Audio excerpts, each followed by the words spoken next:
கொஞ்ச நேரத்துக்கு முன்னாடி குரூப்பில் வாய்ஸ் போட்டிருந்தேன்.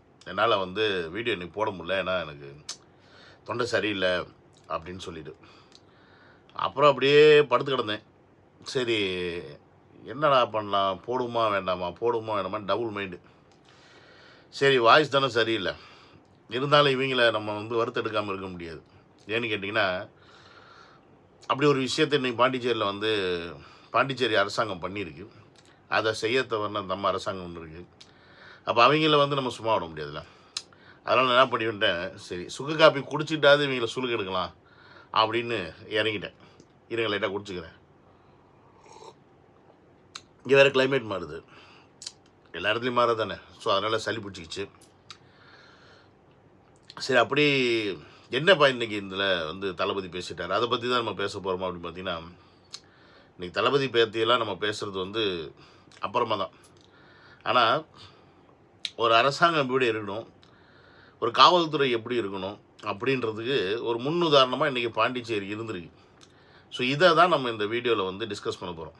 ஏன்னு கேட்டிங்கன்னா, இப்போ வரைக்கும் கொத்தடிமை ஸ்டீமாக இருக்கட்டும், நாய் டம்ளர் குரூப்ஸாக இருக்கட்டும், இல்லை அடிமை மீடியாக்களாக இருக்கட்டும், எல்லாருமே என்ன கேட்குறாங்க, கரூர் சம்பவத்திற்கு அப்புறமாக 72 நாள் கழித்து முதல் முறையாக பாண்டிச்சேரியில் தளபதி அவர்கள் பொதுக்கூட்டம் நடத்துகிறார் அப்படின்னு சொல்லி இந்த கரூர் சம்பவத்தை மையமாக வச்சு என்னமோ இவர் தான் குற்றவாளி அப்படின்ற மாதிரி ஃப்ரேம் பண்ணிகிட்டு இருக்காங்க. இந்த ஃப்ரேம் பண்ணுற பரதேசிங்க எல்லாத்துக்கும் இன்றைக்கி நம்ம இந்த ஃப்ரேம் உடைகிறோம்.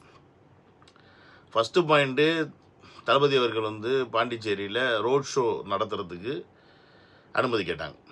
காலையில் 9 மணிலேருந்து சாயந்தரம் 5 மணி வரைக்கும் ஒரு 30 கிலோமீட்டர் அந்த டிஸ்டன்ஸில் ஒரு 5 கிலோமீட்டர் 10 கிலோமீட்டர் குறிப்பிட்ட தூரம் போய் நின்று பேசுகிற மாதிரி அதுக்கான ஒரு அனுமதி தான் கேட்டாங்க. பட் ஒரு காவல்துறையும் ஒரு அரசாங்கமும் எப்படி இருக்கணும் அப்படின்னு பார்த்தீங்கன்னா, கேட்டவுடனே அது முடியாது, இது முடியாது, இதை தர முடியாது அப்படின்னு சொல்கிறதுக்கு ஒரு அரசாங்கம் தேவையில்லை, ஒரு காவல்துறை தேவையில்லை. அது தமிழ்நாட்டில் தான் நடக்குது. இப்போ கூட ஈரோட்டுக்கு பார்த்தீங்கன்னா ஒரு இடத்த கேட்டிருக்காங்க, கிட்டத்தட்ட அதில் 75,000 பேர் வருவாங்கன்னு சொல்லி.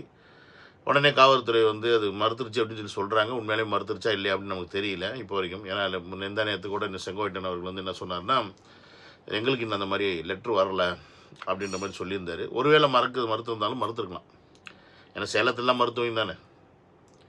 ஆனால் இங்கே எஸ்ஓபி ஸ்டாண்டர்ட் ஆப்ரேஷன் ப்ரொசீஜரோட கேஸ் நடக்குதுன்னு தெரிஞ்சும், சென்னை ஹைகோர்ட்டில் நடந்தாலும் அதில் பாண்டிச்சேரிக்கும் அது உட்பட்டது தான் அப்படின்னும் போது, இந்த ரோட் ஷோக்கான அந்த அனுமதியை தர மறுத்தது காவல்துறை. ஆனால் அதற்கு பதிலாக என்ன சொல்லிட்டாங்க அப்படின்னா, அந்த எஸ்ஓபி மட்டும் காரணம் இல்லை, இந்த ரோட் ஷோ பண்ணுறதுக்கான சூழ்நிலை பாண்டிச்சேரியில் இல்லை. ஏன்னா அவ்வளோ பெரிய சாலை வசதிகள், நல்ல அகலம் கொண்ட சாலை வசதிகள் பாண்டிச்சேரியில் இல்லை. 1, மழை பெஞ்சிட்ருக்கு 2. ஸோ இதெல்லாம் இருக்கும்போது நீங்கள் ரோட் ஷோ பண்ணுறதை விட ஒரு சின்ன இடத்துல ஒரு பொதுக்கூட்டம் பண்ணுங்கள், ஒரு 5,000 பேர் கூடுற மாதிரி.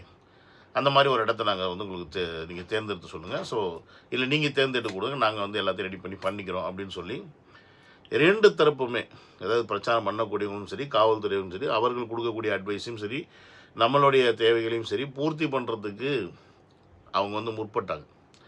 இத்தனைக்கும் பாண்டிச்சேரியில் யார் இப்போ ரூலிங் பார்ட்டி அப்படின்றது நல்லாவே தெரியும் உங்களுக்கு. ஏன்னா இத்தனைக்கும் நமக்கு அவர் அவங்க எதிரி. ஸோ அப்படி இருக்கும்போது அங்கே மீன்ஸ் அங்கே சிஎம் இல்லை, ரூலிங் பார்ட்டியை சொல்கிறேன். அப்போ என்ன வேணால் பண்ணலாம், பர்மிஷன் கொடுக்காம கூட போகலாம். மழை காரணம் கட்டி பர்மிஷன் தர முடியாது, அதை பண்ண முடியாது, இதை பண்ண முடியாதுன்னு சொல்லலாம். பட் அது எதுவுமே பண்ணலை.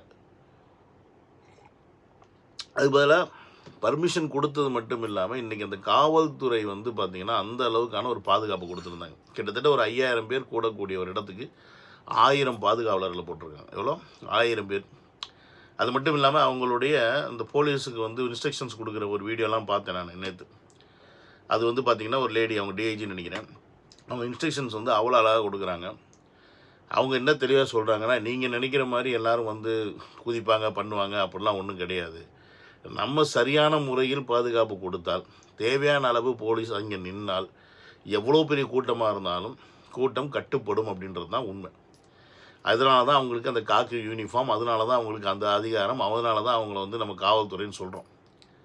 ஆனால் இங்கே தமிழ்நாட்டில் என்ன சொல்லுவாங்க, எல்லா காவல்துறையும் என்ன சொல்கிறாங்கன்னு சொல்லி பார்த்தீங்கன்னா, இந்த கூட்டத்தை எங்களால் கட்டுப்படுத்த முடியாத கூட்டமாக இருக்குது, நாங்கள் சொல்கிறத கேட்கவே மாட்டேங்கிறாங்க, தற்கூரி கூட்டமாக இருக்குது.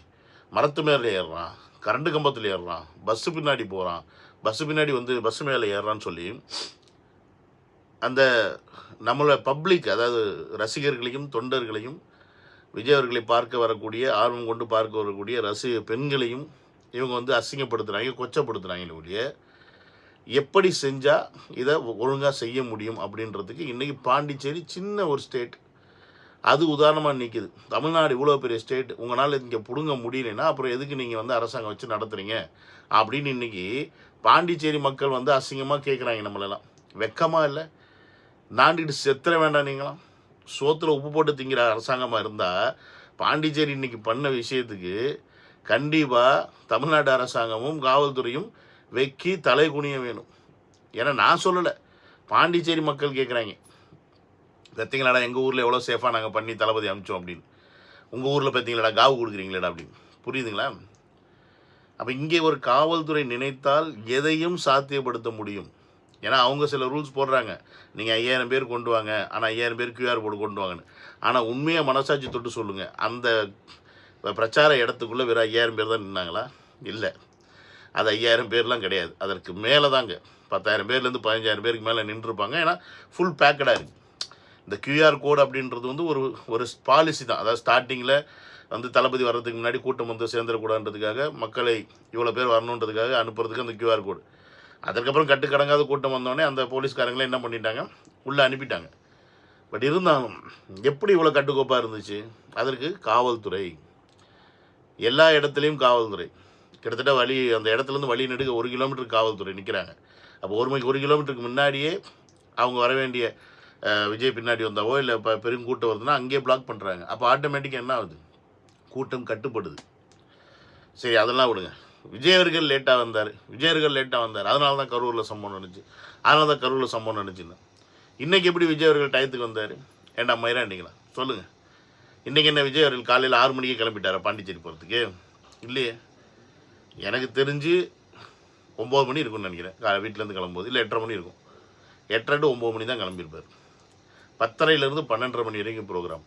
10:15 ஸ்பாட்டுக்கு வந்துட்டார். எப்படி வந்தார்? ஹைவேஸில் வரும்போது ஃபாஸ்ட்டாக வந்துட்டாங்க. ஆனால் பாண்டிச்சேரிக்கு நுழைந்ததுக்கப்புறமா அவரை எஸ்கார்ட் பண்ணி கொண்டு வந்தது பாண்டிச்சேரி காவல்துறை. முன்னாடி ஜீப்பு, பின்னாடி ஜீப்பு. புரியுதுங்களா? இந்த ஜீப்பெல்லாம் வச்சு நாங்கள் உங்களை கூப்பிட்டு போகிறோம். இதுதானே தேவை, இதுதானே காவல்துறை பண்ணணும். திருச்சியில் அவ்வளோ நேரம் ஏர்போர்ட்லேருந்து இங்கே வர்றதுக்கு 8 மணி நேரம் ஆகுதுன்னா, 8 மணி நேரம் ஆக்கிறதுக்கு வேடிக்கை பார்க்க விட்டது யார்? நீங்கள் தானே, காவல்துறை தானே விட்டுச்சு. ஏன் விட்டீங்க? அதே கேள்வி கேட்டீங்க. திருச்சியிலேருந்து இந்த இடத்துக்கு போகிறதுக்கு 8 மணி நேரம்னாங்க, ஆனால் திருச்சியிலேருந்து நாமக்கல் வர்றதுக்கு, கரூர் வர்றதுக்கு இவ்வளோ சீக்கிரம் வந்துட்டாருன்னு கேள்வி மட்டும் கேட்க தெரியுதுல்ல. அப்படி அதற்கான காவல்துறையை ஒழுங்காக கொடுத்து அதை செய்யணும். திருச்சியில் ஃபஸ்ட் டைம் வரும்போது கண்ட்ரோல் இல்லாமல் கூட்டத்தை விட்டுட்டீங்க, கட்டுப்படுத்த முடியலன்ட்டீங்க. 2வது வாட்டி திருச்சிக்கு வந்தோடனே டக்குன்னு அவர் ஏற்றி எப்படி பேக் பண்ணுவோம் அப்படி பண்ணீங்கல்ல. ஆனால் இடத்துக்கு வர்றதுக்கு நீங்கள் என்ன பண்ணீங்க? வழி நெடுகளில் ஆட்கள் வந்து நின்றுட்டு இருந்தாங்கன்னா, எந்த இடத்துலையும் காவல்துறை இல்லைன்னா, சாதாரண தொண்டர்களாக இருக்கட்டும், ரசிகர்களாக இருக்கட்டும், எப்படி பொதுமக்களை கண்ட்ரோல் பண்ணுவீங்க? எப்படி கேட்பாங்க? நேற்று விஜய் சேதுபதி பிக் பாஸில் சொன்னார், பார்த்தீங்களா இல்லைன்னு தெரியல. ஏம்மா, நான் சொல்கிறதுக்கும் போலீஸ்காரன் சொல்கிறதுக்கும் டிஃப்ரென்ஸ் இருக்குது. நான் போய் எவனா தண்ணி அடிச்சிருக்கா வாயை ஊதுறானா மூஞ்சியில் குத்துவான். ஆனால் அது கேட்டால், போலீஸ்காரன் கேட்டால் குத்துவானா? குட்ட மாட்டார். ஏன்னா அதுதான் அதிகாரம், அதுக்கு தான் பவர் கொடுத்துருக்கு. ஸோ அந்த அதிகாரத்தையும் பவரையும் ப்ராப்பராக யூஸ் பண்ண வேண்டிய காவல்துறை எங்கே பார்த்தாலும் துஷ்பிரயோகம் தான் பண்ணுது. ஆளும் அரசாங்கத்துக்கு கைக்கூலியாக வேலை பார்க்குது. எவனா எடுத்து கேள்வி கேட்டால் அவனை தூக்கி போட்டு மிதிக்கிறது, அவனை வந்து பேச விடாமல் பண்ணுறது. ஆனால் உங்களுக்கு புரிய மாட்டேங்குது. 5 வருஷத்துக்கு ஒரு வாட்டி ஆட்சி மாறிட்டு தானே இருக்குது. ஏன் இந்த அரசாங்கம் மாறுது? ஏன் காவல்துறை நம்ம ஏன் மாறக்கூடாதுன்னு ஏன் நினைக்க மாட்டேங்கிறீங்க? அவங்க வேலையை பண்ணிட்டு போட்டு, அவங்க ஆர்டர் போட்டு போகிறாங்க, என்னமோ பண்ணிட்டு போகிறாங்க. நீங்கள் உங்கள் வேலையை பண்ணுங்களேன். ஏன் உங்களுக்கு அவ்வளோ கஷ்டம்? இன்றைக்கி கரூர் சம்பவத்தில் அரசாங்கம் தோற்றதுன்றதை விட காவல்துறை காவல் கொடுக்கல அப்படின்றது தான் இங்கே பிரச்சனை. இது எத்தனை காவலாளிக்கு புரியுதுன்னு தெரியல. எத்தனை பேர் அங்கே, எத்தனையோ காவலாளிகள் உயிரை கொடுத்து வேலை பார்க்குறீங்க, எத்தனையோ போலீஸ்காரங்க வந்து சின்சியராக எவ்வளோ கஷ்டப்பட்டு வேலை பார்க்குறாங்கன்றது நமக்கு தெரியும், பார்த்துட்டு தான் இருக்கும். இன்றைக்கி அவங்க ஒட்டுமொத்த பேருக்கும் கடைபிடிஞ்சிச்சு தமிழ்நாட்டில். ஏன்னா இப்போ வந்து சிபிஐ விசாரணை வந்து பயங்கர ஸ்ட்ராங்காக போய்கிட்டு இருக்கு. அப்போ இந்த இடத்துல சிபிஐயில் வந்து நாளைக்கு காவல்துறையினால தான் பெரிய சம்பவம் நடந்துச்சு, இப்படி தான் இவங்களோட அஜாக்கிரதால தான் இப்படி நடந்துச்சுன்னா, இது தமிழ்நாட்டுடைய காவல்துறைக்கு எவ்வளோ பெரிய அவமானம். அரசாங்கம் மாறிட்டு போயிடுவார். நாளைக்கு வேற ஒருத்தர் சிஎம் ஆனால் அவங்க வந்துட்டு வேறு சிஎம் ஆயிடுவாங்க, இவங்க போயிடுவாங்க. எனக்கு என்ன ஆட்சியில் முடிஞ்சு போச்சுன்னு. அவங்களும் ஆமாம் காவல்துறை மேலே வந்து அவதூறுன்னு சொல்லி ஒழுங்காக கொடுக்கலன்னு சொல்லிட்டு அரசாங்கம் கையை காமிச்சிட்டு போயிடுவாங்க. ஆனால் உங்களுக்கு தான் என் வெக்கம். ஸோ இப்படி ஒரு ஒரு கட்சிக்காரங்க ஜனநாயகப்படி அவங்க வந்து ஒரு கூட்டமோ ஒரு விஷயமோ பண்ணணும்னா அதற்கு அந்த அரசாங்கம் பாதுகாப்பையும் மக்களுக்கான பாதுகாப்பையும் முக்கியமாக அவங்க செஞ்சு தரணும். இதுதான் வந்து ஜனநாயகம். ஸோ இதை நான் இன்றைக்கி எப்படியாவது பதிவு பண்ணணுன்றதுக்காக தான் இந்த வீடியோவே.